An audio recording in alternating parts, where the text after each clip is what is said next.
Kali.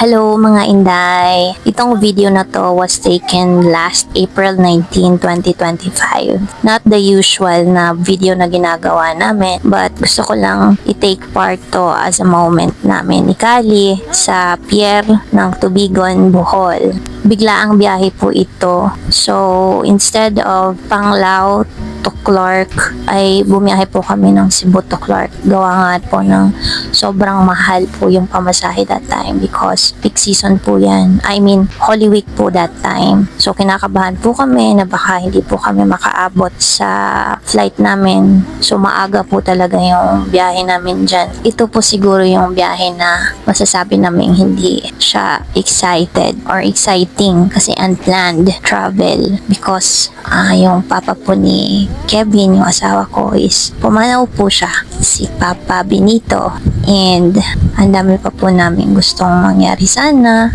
sa December, but ang December naging April, unexpected, and yun lang, gusto ko lang i-take part to sa memories na din sa amin.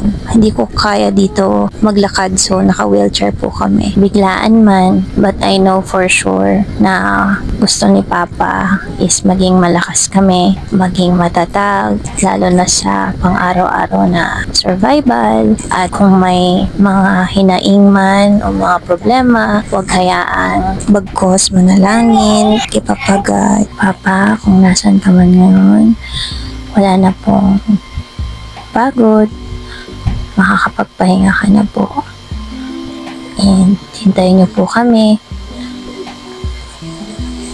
at magkikita po tayo sa huling araw po.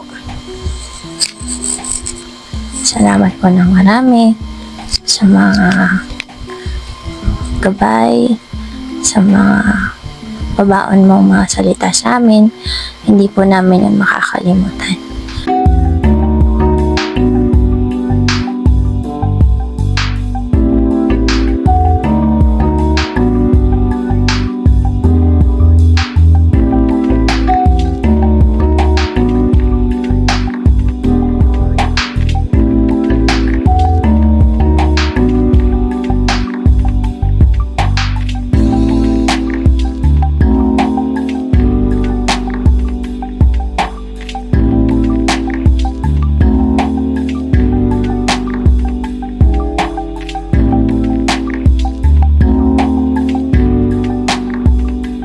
Hanggang dito na lang yung voiceover natin. Salamat po sa mga sumusuporta sa amin, sa unending support. Thank you so much po. And more power. God bless.